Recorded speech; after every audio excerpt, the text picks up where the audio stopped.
Hi hello ನಮಸ್ಕಾರ ಎಲ್ರಿಗೂ ಮತ್ತೊಮ್ಮೆ ನನ್ನ ಚಾನಲ್ಗೆ ಸ್ವಾಗತ ಸುಸ್ವಾಗತ. ಚೈನಾದಲ್ಲಿ ವೈರಸ್ ಸ್ಪ್ರೆಡ್ ಆಗ್ತಾ ಇದೆ, ನಿಮ್ಗೆಲ್ಲ ಗೊತ್ತೇ ಇದೆ. ಸೋಷಿಯಲ್ ಮೀಡಿಯಾದಲ್ಲಿ ಮತ್ತೆ ನ್ಯೂಸ್ ಚಾನೆಲ್ಗಳಲ್ಲಿ ಎಲ್ಲ ಕಡೆ ವೈರಲ್ ಆಗ್ತಾ ಇದೆ. ಅಲ್ಲಿನ ಜನರಿಗೆ ಫ್ಲೂ ಲೈಕ್ ಸಿಂಪ್ಟಮ್ಸ್ ಅಂದ್ರೆ ನೆಗಡಿ, ಕೆಮ್ಮು, ಶೀತ ಈ ತರದ ತೊಂದರೆಗಳು ತುಂಬಾ ಮತ್ತೆ ಬರ್ತಾ ಇದೆ ಅಂತ. ಮತ್ತೆ ಅಲ್ಲಿನ ಹಾಸ್ಪಿಟ್ಲ್ಗಳಿಗೆ ತುಂಬಾ ಜನ ಮತ್ತೆ ಹೋಗ್ತಾ ಇದ್ದಾರೆ. ಈ ತರದ ಕೇಸಸ್ಗಳು ತುಂಬಾ ಜಾಸ್ತಿ ಆಗ್ತಾ ಇದಾವೆ. ಮತ್ತೆ ಹಾಸ್ಪಿಟಲ್ಗಳೆಲ್ಲ ಫುಲ್ಲು ಕಂಪ್ಲೀಟ್ ಆಗಿ ಭರ್ತಿ ಆಗಿದಾವೆ ಅಂತ ನಮಗೆಲ್ಲ ನ್ಯೂಸ್ ಅಲ್ಲಿ ತೋರಿಸ್ತಾ ಇದ್ದಾರೆ. ಅದು ಯಾವ್ದಪ್ಪ ವೈರಸ್ ಅಂದ್ರೆ ಅದು HMPV ವೈರಸ್ ಅಂತ. ಅದ್ರ ಫುಲ್ ಫಾರ್ಮ್ ಏನಂದ್ರೆ ಹ್ಯೂಮನ್ ಮೆಟಾ ನ್ಯೂಮೋ ವೈರಸ್ ಅಂತ. ನಿಮ್ಗೆಲ್ಲ ಅನಿಸ್ತಾ ಇರ್ಬೋದು ಯಾವ್ದಪ್ಪ ಇದು ಮತ್ತೆ ಹೊಸ ವೈರಸ್ ಬಂತಲ್ಲ ಅಂತ. ಇದು ಯಾವುದೇ ರೀತಿಯಾದಂತ ಹೊಸ ವೈರಸ್ ಅಲ್ಲ. ಇದು ಮುಂಚೆಯಿಂದನೂ ಇದೆ, 2001ರಿಂದನೂ ಎಕ್ಸಿಸ್ಟಿಂಗ್ ಆಗಿದೆ. ಬಟ್ ಇವಾಗ ಚೈನಾದಲ್ಲಿ ತುಂಬಾ ಅದು ವೈರಲ್ ಆಗಿ ಸ್ಪ್ರೆಡ್ ಮಾಡ್ತಾ ಇದೆ. ಇದ್ರ ಬಗ್ಗೆ ಕಂಪ್ಲೀಟ್ ಡೀಟೇಲ್ಸ್ ನಾನು ಕೊಡ್ತೀನಿ. ಪ್ಲೀಸ್ ವಿಡಿಯೋನ ಸ್ಕಿಪ್ ಮಾಡ್ದಂಗೆ ಕೊನೆವರೆಗೂ ನೋಡಿ. ಚೈನಾದ ಬೀಜಿಂಗ್, ಚಾಂಗ್ಫಿಂಗ್ ಮತ್ತೆ ಗುವಾಂಡಾಂಗ್ ಈ ಜಾಗಗಳಲ್ಲಿ ಇದು ತುಂಬಾ ರ್ಯಾಪಿಡ್ ಆಗಿ ಸ್ಪ್ರೆಡ್ ಆಗ್ತಿರೋದನ್ನ ನಾವು ನ್ಯೂಸ್ ಅಲ್ಲಿ ನೋಡ್ತಾ ಇರ್ಬೋದು. ಇದು 2001ರಲ್ಲಿ ನೆದರ್ಲ್ಯಾಂಡ್ ಅಲ್ಲೇ ಬಂದಿರ್ತಕ್ಕಂಥದ್ದು. ಮತ್ತೆ ಇದು 2025ರಲ್ಲಿ ಯಾಕೆ ಸಡನ್ ಆಗಿ ಇಷ್ಟು ವೈರಲ್ ಮಾಡ್ತಿದೆ ಅಂತ ನಿಮ್ಗೆಲ್ಲ ಅನ್ಸ್ಬೋದು. ಹೌದು, ಇದು ಯಾವುದೇ ರೀತಿಯಾದಂತ ವೈರಲ್ ಏನ್ ಮಾಡ್ತಾ ಇಲ್ಲ, ಬಟ್ ನ್ಯೂಸ್ ಚಾನೆಲ್ಗಳಲ್ಲಿ ಇದನ್ನ ತುಂಬಾ ಹೈಲೈಟ್ ಆಗಿ ತೋರಿಸ್ತಾ ಇದ್ದಾರೆ. फिर टेंशन बढ़ने वाली क्योंकि चीन में अब एक नया वायरस यानी कि HMPV आतंक फैला रहा है। क्या फिर से एक बार लॉकडाउन लगने वाला है? कोरोना के बाद अब HMPV नाम के वायरस से आए दिन डर बढ़ता जा रहा है। चीन के वायरस से दहशत ಮತ್ತೊಂದೇನು ಅಂದ್ರೆ ಇದು ಹೊರದೇಶದಿಂದ ನಮ್ಮ ದೇಶಕ್ಕೆ ಬಂದಿರೋದಂತ ವೈರಸ್ ಅಲ್ಲ. ಇದು ನಮ್ಮ ದೇಶದಲ್ಲೇ ಮುಂಚೆಯಿಂದನೂ ಇದೆ. ಇದು 2001ರಿಂದ ನೆದರ್ಲ್ಯಾಂಡ್ ಅಲ್ಲಿ ಯಾವಾಗ ಸ್ಪ್ರೆಡ್ ಆಗಿತ್ತೋ ಅವಾಗ್ಲಿಂದನೂ ಇದು ಎಲ್ಲಾ ದೇಶಗಳಲ್ಲೂ ಸ್ಪ್ರೆಡ್ ಆಗಿರೋ ಸಾಧ್ಯತೆಗಳು ಕೂಡ ಇದೆ. 2019ರಲ್ಲಿ ನಮ್ಗೆಲ್ಲ ಗೊತ್ತಾಯಿದೆ ಕೊರೋನಾ ವೈರಸ್ ಬಂದಿತ್ತು. ಅದಕ್ಕೆ ಅದನ್ನ COVID-19 ಅಂತ ಅದಕ್ಕೆ ಹೆಸರನ್ನ ಕೊಡಲಾಗಿತ್ತು. COVID-19 ಏನಿದೆ ಅದು ಬಾವಲಿಗಳಿಂದ ಮನುಷ್ಯರಿಗೆ ಬಂದಿತ್ತು. ಅದೇ ರೀತಿ ಇದೇನಿದೆ HMPV ವೈರಸ್ ಇದು ಕೂಡ 200-400 ವರ್ಷಗಳಿಂದನೇ ಪಕ್ಷಿಗಳಿಂದ ಮನುಷ್ಯರಿಗೆ ಬಂದಿರತಕ್ಕಂಥದ್ದು. ಈ 200-400 ವರ್ಷ ಏನ್ ಗ್ಯಾಪ್ ಇದೆ, ಈ ಗ್ಯಾಪ್ ಅಲ್ಲಿ ಆ ವೈರಸ್ ತನ್ನಕ್ ತಾನೇ ಮ್ಯೂಟೆಂಟ್ ಆಗಿ ಇದು ಯಾವ ತರ ಆಗಿದೆ ಅಂದ್ರೆ ಇವತ್ತಿನ ದಿನಗಳಲ್ಲಿ ಇದು ಪಕ್ಷಿಗಳಿಗೆ ಯಾವುದೇ ರೀತಿಯಾದಂತ ಇನ್ಫೆಕ್ಟ್ ಮಾಡುವ ಸಾಧ್ಯತೆ ಇಲ್ಲೇ ಇರೋ ತರ ಆಗ್ಬಿಟ್ಟಿದೆ. ಪ್ರತಿ ಚಳಿ ಸೀಸನ್ ನಮ್ಮ ದೇಶದಲ್ಲಿ ಇರ್ಬೋದು, ಬೇರೆ ದೇಶಗಳಲ್ಲಿ ಇರ್ಬೋದು, ಯಾವಾಗ ಬರುತ್ತೆ ಆ ಸೀಸನ್ಗಳಲ್ಲಿ ಎಲ್ರಿಗೂ ನೆಗಡಿ, ಕೆಮ್ಮು, ಶೀತ ಈ ತರದ ಪ್ರಾಬ್ಲಮ್ಗಳು ಬಂದು ಹೋಗಿರ್ತಕ್ಕಂಥದ್ದು. ಆ ಟೈಮಲ್ಲಿ ನಮ್ಗೆ ಗೊತ್ತೇ ಇರಲ್ಲ ನಮ್ಗೆ HMPV ವೈರಸ್ ಬಂದಿದೆ ಅಂತ ಕೂಡ. ಯಾಕಂದ್ರೆ ಅದ್ ಬಂದ್ರೆ ಯಾರಿಗೆ ಇಮ್ಯೂನ್ ಸಿಸ್ಟಮ್ ತುಂಬಾನೇ ಚೆನ್ನಾಗಿರುತ್ತೆ, 3-6 ದಿನ ಇರ್ಬೋದು, ಅಷ್ಟರಲ್ಲಿ ಆಟೋಮೆಟಿಕ್ ಆಗಿ ನೀವು ಸರಿ ಹೋಗ್ಬಿಡ್ತೀರಾ. ಹೌದು, ಇವಾಗ್ಲೂ ಅಷ್ಟೇ. ಇವಾಗ ನಿಮ್ಗೆ ಏನಾದ್ರು ನೆಗಡಿ, ಕೆಮ್ಮು ಬಂದು ಅದು ಸಡನ್ ಆಗಿ ಒಂದು 3 to 6 days ಅಲ್ಲಿ ಹೋಗ್ತಾ ಇದೆ ಅಂದ್ರೆ ಅದು HMPV ವೈರಸ್ ಕೂಡ ಆಗಿರ್ಬೋದು. ಇದು ಎದುರ್ಬೇಕಾಗಿರೋದು ಎಂತವ್ರಿಗೆ ಅಂದ್ರೆ ಚಿಕ್ಕ ಮಕ್ಳು ಇರ್ಬೋದು, ಇಲ್ಲಾಂದ್ರೆ ತುಂಬಾ ಏಜ್ ಆಗಿರೋರು ಇರ್ಬೋದು. ಅಂತ ವ್ಯಕ್ತಿಗಳಿಗೆ ಇದು ತುಂಬಾ ಪ್ರಾಬ್ಲಮ್ ಮಾಡುತ್ತೆ. ಚಿಕ್ಕ ಮಕ್ಳಿಗೆ ಯಾಕೆ ಪ್ರಾಬ್ಲಮ್ ಮಾಡುತ್ತೆ ಅಂದ್ರೆ ಅವ್ರಿಗೆ ಇಮ್ಯೂನ್ ಸಿಸ್ಟಮ್ ಅಷ್ಟು ಸ್ಟ್ರಾಂಗ್ ಆಗಿ ಬಿಲ್ಡ್ ಆಗಿರಲ್ಲ ಆ ವಯಸ್ಸಿಗೆನೆ. ಮತ್ತೆ ಈ ವಯಸ್ಸಾಗಿರೋರಿಗೆ ಯಾಕೆ ಅಂದ್ರೆ ಅವ್ರಿಗೆ ಹೌದು ಇಮ್ಯೂನ್ ಸಿಸ್ಟಮ್ ಆಟೋಮೆಟಿಕ್ ಆಗಿ ವಯಸ್ಸು ಆಗ್ತಿದಂಗೆ ನಮ್ದು ಇಮ್ಯೂನ್ ಸಿಸ್ಟಮ್ ವೀಕ್ ಆಗೋ ಸಾಧ್ಯತೆ ಇರುತ್ತೆ. ಮತ್ತೆ ಯಾರ್ಯಾರಿಗೆ ಲಂಗ್ಸ್ ಪ್ರಾಬ್ಲಮ್ ಇರುತ್ತೆ, ಸ್ಮೋಕ್ ಮಾಡೋರು ಇರ್ಬೋದು ಅಂತವ್ರಿಗೆ, ಮತ್ತೆ ಲಂಗ್ಸ್ ಯಾರಿಗೆ ತುಂಬಾ ವೀಕ್ ಇರುತ್ತೆ, ಮತ್ತೆ ಓವರ್ ಆಲ್ ಕಂಪ್ಲೀಟ್ ಹೆಲ್ತ್ ಯಾರಿಗೆ ತುಂಬಾ ವೀಕ್ ಇರುತ್ತೆ ಅಂತವ್ರಿಗೆ ಈ ವೈರಸ್ ಏನಾದ್ರು ಬಂದ್ರೆ ಸೀರಿಯಸ್ ಕಾಂಪ್ಲಿಕೇಶನ್ಸ್ ಆಗೋ ಸಾಧ್ಯತೆಗಳು ಇರ್ತಕ್ಕಂಥದ್ದು. ಹೌದು, ಈ ವೈರಸ್ ಕಂಪ್ಲೀಟ್ ಆಗಿ ಇಮ್ಯೂನ್ ಸಿಸ್ಟಮ್ ಅಲ್ಲಿ ಡಿಪೆಂಡ್ ಆಗಿರೋದ್ರಿಂದ ಯಾರ್ಯಾರಿಗೆ ಇಮ್ಯೂನ್ ಸಿಸ್ಟಮ್ ಚೆನ್ನಾಗಿದೆ ಅಂತವ್ರು ಭಯ ಪಡುವಂತ ಯಾವ ಅವಶ್ಯಕತೆನೂ ಇಲ್ಲ. ಯಾರ್ಯಾರಿಗೆ ಇಮ್ಯೂನ್ ಸಿಸ್ಟಮ್ ವೀಕ್ ಇದೆ ಅಂತವ್ರು ಸ್ವಲ್ಪ ಕೇರ್ ತಗೋಬೇಕಾಗತ್ತೆ. ಯಾಕಂದ್ರೆ ಹೊರಗಡೆ ಹೋದಾಗ ಮಾಸ್ಕ್ ಹಾಕೊಳ್ಳೋದಿರ್ಬೋದು, ಮತ್ತೆ ಪಬ್ಲಿಕ್ ಪ್ಲೇಸ್ಗಳು ಏನಾದ್ರು ತಿನ್ನೋದಾಗಿರ್ಬೋದು, ಮತ್ತೆ ನೀವು ನಿಮ್ ಕೈಯನ್ನ ಮೂಗು, ಬಾಯಿ, ಕಣ್ಣು ಈ ತರ ಜಾಗಗಳಲ್ಲಿ ಮುಟ್ಬೇಕಾದ್ರೆ ಸ್ವಲ್ಪ ಕೇರ್ ತಗೊಳ್ಳಿ. ಕೈ ತೊಳ್ಕೊಂಡು ತಿನ್ನೋದಾಗಿರ್ಬೋದು, ಯಾರಿಗಾದ್ರೂ ನೀವು ಶೇಕ್ ಮಾಡೋದಕ್ಕಿಂತ ಮುಂಚೆ ಆಗಿರ್ಬೋದು. ಮತ್ತೆ ನೀವು ಆಫೀಸ್ ಕೆಲಸ ಮುಗಿಸ್ಕೊಂಡು ಮತ್ತೆ ಮನೆಗೆ ವಾಪಸ್ ಬಂದ ತಕ್ಷಣ ನಿಮ್ ಕೈಗಳನ್ನ ರೆಗ್ಯುಲರ್ ಆಗಿ ತೊಳಿರಿ. ಮತ್ತೆ ನೀವು ಎಲ್ಲಿ ವರ್ಕ್ ಮಾಡ್ತಾ ಇರ್ತೀರಾ ವರ್ಕ್ ಪ್ಲೇಸ್ಗಳಲ್ಲೂ ಕೂಡ ನಿಮ್ ಕೈಗಳನ್ನ ರೆಗ್ಯುಲರ್ ಆಗಿ ವಾಶ್ ಮಾಡ್ತಾ ಇರಿ. ರೆಗ್ಯುಲರ್ ಆಗಿ ಕೈ ತೊಳಿಯೋದಿರ್ಬೋದು, ಈ ತರ ಪ್ರಿಕಾಷನ್ಸ್ ನ ಫಾಲೋ ಮಾಡೋದು ನಿಮ್ಗೆ ತುಂಬಾನೇ ಒಳ್ಳೇದು. ಮತ್ತೆ ನಮ್ಮ ದೇಶದ director general of health service doctor Atul Goyal ಅವರು ಹೇಳಿರೋ ಪ್ರಕಾರ ಕೂಡ ಹೌದು, ಅವರು ಕೂಡ ಇದನ್ನೇ ಹೇಳಿದ್ದಾರೆ. ಯಾರಿಗೆ ಈ ನೆಗಡಿ, ಕೆಮ್ಮು, ಶೀತ ಈ ತರ ಏನಾದ್ರು ಫ್ಲೂ ಲೈಕ್ ಸಿಂಪ್ಟಮ್ಸ್ ನಿಮ್ಗೆ ಏನಾದ್ರು ಬಂದಿದೆ ಅಂದ್ರೆ ನಿಯರೆಸ್ಟ್ ಹಾಸ್ಪಿಟಲ್ಗೆ ಹೋಗಿ ತೋರಿಸ್ಕೊಳ್ಳಿ. ಮತ್ತೆ ನಿಮ್ಗೆ ಏನಾದ್ರು ಅನಿಸ್ತಾ ಇದೆ ಹೌದು ಒಂದು 5 to 7 days ಅಲ್ಲಿ ಸರಿ ಹೋಗ್ತೀನಿ ಅಂತ ನಿಮ್ಗೆ ಏನಾದ್ರು ಅನ್ಸಿದ್ರೆ ನೀವು ಮಾಸ್ಕ್ ಅನ್ನ ಯೂಸ್ ಮಾಡಿ, ಮತ್ತೆ ಡಿಸ್ಟೆನ್ಸ್ ನ ಮೈಂಟೈನ್ ಮಾಡಿ ಬೇರೆಯವರಿಂದ. ನೀವು ಪಬ್ಲಿಕ್ ಪ್ಲೇಸ್ ಅಲ್ಲಿ ಟ್ರಾವೆಲ್ ಮಾಡ್ತಾ ಇರ್ಬೋದು, ಮತ್ತೆ ಹೊರಗಡೆ ನೀವು ಯಾರಿಗಾದ್ರೂ ಶೇಕ್ ಹ್ಯಾಂಡ್ ಮಾಡ್ತಿರ್ಬೋದು, ಮತ್ತೆ ಆ ತರದೆಲ್ಲ ಸ್ವಲ್ಪ ಕಮ್ಮಿ ಮಾಡಿ. ಮತ್ತೆ ನೀವು ಇದು ಯಾವ ತರ ಸ್ಪ್ರೆಡ್ ಆಗುತ್ತೆ ಅಂದ್ರೆ ಈ ನೆಗಡಿ, ಕೆಮ್ಮು ಯಾವ ತರ ಸ್ಪ್ರೆಡ್ ಆಗುತ್ತೋ ಇದು ಕೂಡ ಅದೇ ರೀತಿ ಡ್ರಾಪ್ಲೆಟ್ಸ್ ಮುಖಾಂತರನೇ ಸ್ಪ್ರೆಡ್ ಆಗ್ತಕ್ಕಂಥದ್ದು. ಮತ್ತೆ ನೀವು ಕೆಮ್ಮಬೇಕಾದ್ರೂ ಸಹ ಹೌದು, ನಿಮ್ಮ ಹತ್ರ ಕರ್ಚೀಫ್ ಏನಾದ್ರು ಇಲ್ಲ ಅಂದ್ರೆ ಕೈನ ಈ ತರ ಯೂಸ್ ಸಪೋರ್ಟ್ ಆಗಿ ತಗೊಂಡು ಕೆಮ್ಮತಕ್ಕಂಥದ್ದು. ನೀವು ಡೈರೆಕ್ಟ್ ಆಗಿ ಈ ತರ ಕೆಮ್ಮಬಾರ್ದು, ಯಾಕಂದ್ರೆ ನೀವು ಕೆಮ್ಮಿದ್ದು ಅದು ನಿಮ್ ಕೈ ಮೇಲೆ ಡ್ರಾಪ್ಲೆಟ್ಸ್ ಇನ್ಫೆಕ್ಷನ್ ಇರೋದು, ಮತ್ತೆ ನೀವು ಅದನ್ನ ಒಬ್ರಿಗೆ ಶೇಕ್ ಹ್ಯಾಂಡ್ ಮಾಡೋದಿರ್ಬೋದು, ಮತ್ತೆ ಪಬ್ಲಿಕ್ ಪ್ಲೇಸ್ಗಳಲ್ಲಿ ನೀವೆಲ್ಲಾದ್ರೂ ಟಚ್ ಮಾಡೋದಿರ್ಬೋದು, ಇನ್ನೊಂದು ಏನಾದ್ರು ಮಾಡೋದಿರ್ಬೋದು, ಅದನ್ನ ಬೇರೆಯವರು ಏನಾದ್ರು ಟಚ್ ಮಾಡಿದಾಗ ಅವ್ರಿಗೆ ಇನ್ಫೆಕ್ಟ್ ಆಗೋ ಸಾಧ್ಯತೆಗಳು ತುಂಬಾನೇ ಇರುತ್ತೆ. ಆ ಕಾರಣದಿಂದ ನೀವು ಇದ್ರ ಬಗ್ಗೆ ಸ್ವಲ್ಪ ಕೇರ್ ತಗೋಬೇಕು. ನಮ್ಗೆ ನಾರ್ಮಲ್ ಆಗಿ ನೆಗಡಿ, ಕೆಮ್ಮು, ಶೀತ ಈ ತರ ಯಾವಾಗ ಬರುತ್ತೆ ಅವಾಗ್ಲೂ ಕೂಡ ನಾವು ಇದೇ ತರ ಸೇಮ್ ರೀತಿಯಾದಂತ ಪ್ರಿಕಾಷನರಿ ಮೆಜರ್ಸ್ ನ ನಾವು ತಗೋಬಹುದು.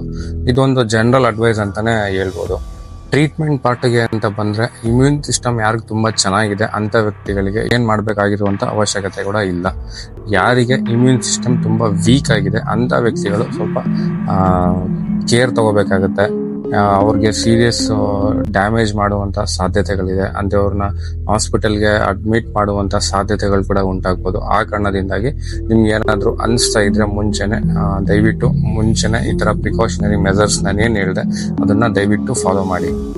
ವೈರಸ್ ಬಂದು 24 ವರ್ಷಗಳೇ ಆಗಿದೆ, ಆದ್ರೂ ಕೂಡ ಯಾಕೆ ವ್ಯಾಕ್ಸಿನ್ ಅನ್ನ ತಯಾರಿ ಮಾಡಿಲ್ವಾ ಅಂತ ನಿಮ್ಗೆಲ್ಲ ತಲೆಯಲ್ಲಿ ಬರ್ಬೋದು ಈ ಪ್ರಶ್ನೆ. ಹೌದು, ಆ ತರ ಏನಿಲ್ಲ. ವೈರಸ್ಗೆ ವ್ಯಾಕ್ಸಿನ್ ತುಂಬಾ ಸೈಂಟಿಸ್ಟ್ಗಳು ರಿಸರ್ಚ್ ಮಾಡಕ್ಕೆ ತುಂಬಾನೇ ಟ್ರೈ ಮಾಡಿದ್ದಾರೆ. ಹೌದು, ಫಸ್ಟ್ ಟ್ರಯಲ್ ಪ್ರಾಣಿಗಳ ಮೇಲೆ ಟ್ರಯಲ್ ನ ಮಾಡಲಾಗಿತ್ತು. ಪ್ರಾಣಿಗಳ ಮೇಲೆ ಟ್ರಯಲ್ಸ್ ಮಾಡಿದಂತ ಸಂದರ್ಭದಲ್ಲಿ ಪ್ರಾಣಿಗಳಿಗೆ ಏನಿದೆ ಲಂಗ್ಸ್ ಅದು ಇನ್ಫ್ಲೇಟ್ ಆಗಿ ಮತ್ತೆ ಸೀರಿಯಸ್ ಕಾಂಪ್ಲಿಕೇಶನ್ಸ್ ಆಗಿ ಪ್ರಾಣಿಗಳು ಸತ್ತಿರ್ತಕ್ಕಂಥದ್ದು ಕೂಡ ಇನ್ಫಾರ್ಮೇಶನ್ ಇದೆ. ಆ ಕಾರಣದಿಂದ ಇವರು ಮನುಷ್ಯರ ಮೇಲೆ ಯಾವುದೇ ರೀತಿಯಾದಂತ ಟ್ರಯಲ್ಸ್ ನ ಮಾಡಿಲ್ಲ.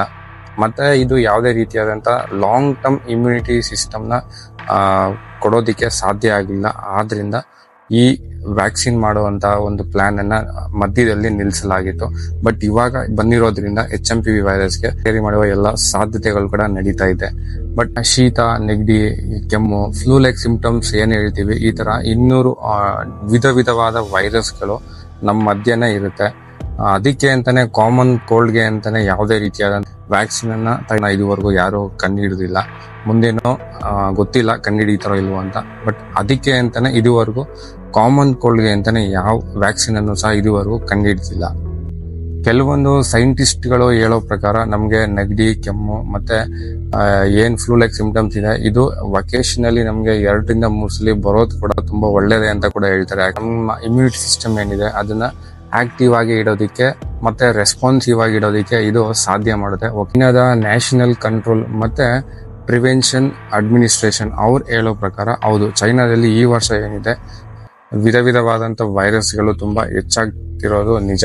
ಮತ್ತೆ ಇದು ಯಾವುದೇ ರೀತಿಯಾದಂತ ಔಟ್ ಆಫ್ ಕಂಟ್ರೋಲ್ ಇಲ್ಲ. ಮತ್ತೆ ಬೇರೆ ಈ ಫ್ಲೂ ಲೈಕ್ ಸಿಂಪ್ಟಮ್ಸ್ ವೈರಸ್ ಯಾವ ತರ ಇರುತ್ತೆ ಅದರಲ್ಲಿ HMPV ವೈರಸ್ ಕೂಡ ಒಂದು ಅಂತ ಚೈನಾದ ನ್ಯಾಷನಲ್ ಡಿಸೀಸ್ ಕಂಟ್ರೋಲ್ ಮತ್ತೆ ಪ್ರಿವೆನ್ಷನ್ ಅಡ್ಮಿನಿಸ್ಟ್ರೇಷನ್ ಅವರು ಒಂದು ಸ್ಟೇಟ್ಮೆಂಟ್ ಅನ್ನ ಕೊಟ್ಟಿರ್ತಕ್ಕಂಥದ್ದು. ಆದ್ರೆ ಚೈನಾದ ಫಾರಿನ್ ಮಿನಿಸ್ಟ್ರಿ ಅವ್ರು ಹೇಳೋ ಪ್ರಕಾರ ಉಸಿರಾಟದ ತೊಂದರೆಗಳು ಹೋದ ವರ್ಷಕ್ಕೆ ಕಂಪೇರ್ ಮಾಡಿದ್ರೆ ಈ ವರ್ಷ ಫ್ಲೂ ಲೈಕ್ ಸಿಂಪ್ಟಮ್ಸ್ಗಳು ತುಂಬಾ ಕಡಿಮೆನೇ ಇದೆ ಅಂತ ಹೇಳಲಾಗ್ತಾ ಇದೆ. ಮತ್ತೆ ಚೈನಾದ ಎಕ್ಸ್ಪರ್ಟೀಸ್ಗಳು ಹೇಳೋ ಪ್ರಕಾರ ಈ ಇನ್ಫೆಕ್ಷನ್ ಇಂದ ಏನು ರ್ಯಾಪಿಡ್ ಆಗಿ ಸ್ಪ್ರೆಡ್ ಆಗ್ತಾ ಇದೆ ಇದು ನಾರ್ಮಲ್ ಆಗಿ ಸಾಮಾನ್ಯವಾಗೇ ಇದೆ. ಬಟ್ ಇದನ್ನ ನ್ಯೂಸ್ ಚಾನೆಲ್ಗಳಲ್ಲಿ, ಸೋಷಿಯಲ್ ಮೀಡಿಯಾದಲ್ಲಿ ತುಂಬಾ ಹೈಲೈಟ್ ಆಗಿ ತೋರಿಸ್ತಾ ಇದ್ದಾರೆ. और फिर टेंशन बढ़ने वाली है क्योंकि चीन में अब एक नया वायरस यानी कि HMPV आतंक फैला रहा है। क्या फिर से एक बार लॉकडाउन लगने वाला है? कोरोना के बाद अब HMPV नाम के वायरस से आए दिन डर बढ़ता जा रहा है। चीन के वायरस से ಮೊದಲನೇ ಕೇಸು ನಮ್ಮ ದೇಶದಲ್ಲಿ ಕಾಣಿಸ್ಕೊಂಡಿರ್ತಕ್ಕಂಥದ್ದು ನಮ್ಮ ಬೆಂಗಳೂರಲ್ಲೇನೆ. ಅದು 3 ತಿಂಗಳು ಮಗುವಿನಲ್ಲಿ ಮತ್ತೆ ಎರಡನೇ ಕೇಸ್ ಬಂದ್ಬಿಟ್ಟು 8 ತಿಂಗಳು ಮಗುವಿನಲ್ಲಿ ಇದು HMPV ಪಾಸಿಟಿವ್ ಕಾಣಿಸ್ಕೊಂಡಿರ್ತಕ್ಕಂಥದ್ದು. ಮತ್ತೆ 2 ಕೇಸು ಗುಜರಾತ್ ನಲ್ಲಿ ಕಾಣಿಸ್ಕೊಂಡಿದೆ, ಮತ್ತೆ ತಮಿಳುನಾಡಲ್ಲಿ 2 ಕೇಸ್ ಕಾಣಿಸ್ಕೊಂಡಿದೆ. ಗುಜರಾತ್ ಅಲ್ಲಿ ಕಾಣಿಸ್ಕೊಂಡಿರೋದು ಒಂದು 2 ತಿಂಗಳು ಮಗುಗಾದ್ರೆ, ಇನ್ನೊಂದು ಬಿಟ್ಟು 80 ವರ್ಷ ವಯಸ್ಸಾಗಿರೋ ವ್ಯಕ್ತಿಗೆ ಇದು ಕಾಣಿಸ್ಕೊಂಡಿದೆ. ಈ ಎಲ್ಲಾ ಕೇಸ್ಗಳಲ್ಲೂ ಒಂದು ಕಾಮನ್ ಏನು ಅಂದ್ರೆ, ಈ ಯಾವುದೋ ವ್ಯಕ್ತಿಗಳಾಗಿರ್ಬೋದು, ಇವರು ಇಂಟರ್ನ್ಯಾಷನಲಿ ಟ್ರಾವೆಲ್ ಮಾಡಿರ್ತಕ್ಕಂಥ ಯಾವುದೇ ಹಿಸ್ಟ್ರಿ ಕೂಡ ಇಲ್ಲ, ಮತ್ತೆ ಅಲ್ಲಿ ಹೋಗಿ ಬಂದಿರ್ತಕ್ಕಂಥ ಹಿಸ್ಟ್ರಿನೂ ಇಲ್ಲ, ಇಲ್ಲಿಂದ ಅಲ್ಲಿಗೆ ಹೋಗಿರೋ ಹಿಸ್ಟ್ರಿ ಕೂಡ ಇಲ್ಲ. ಇದರಿಂದ ನಮ್ಗೊಂದೇನ್ ಅರ್ಥ ಆಗೋದು ಅಂದ್ರೆ, ಈ ವೈರಸ್ ಯಾವುದೇ ರೀತಿಯಾದಂತ ಹೊರಗಡೆಯಿಂದ ಇಲ್ಲಿ ಬಂದಿರ್ತಕ್ಕಂಥದ್ದಲ್ಲ, ಇದು ನಮ್ಮ ಒಳಗಡೆನೆ ನಮ್ಮ ಮಧ್ಯದಲ್ಲೇ ಇರ್ತಕ್ಕಂಥದ್ದು ಅನ್ನೋದು ಪ್ರೂವ್ ಆಗುತ್ತೆ. World health organisation former chief Soumya Swaminathan ಅವ್ರು ಹೇಳೋ ಪ್ರಕಾರ, ಈ ವೈರಸ್ ಏನಿದೆ ಇದು ತುಂಬಾ ವರ್ಷಗಳಿಂದ ಎಲ್ರಿಗೂ ನಮ್ಮ ದೇಶದಲ್ಲಿ ಇನ್ಫೆಕ್ಟ್ ಆಗ್ತಾನೆ ಬರ್ತಾ ಇದೆ.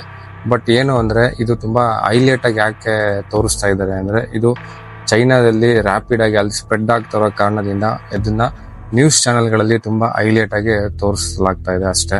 I think people have not heard about this name very much. Therefore, perhaps it's come as a bit of a shock.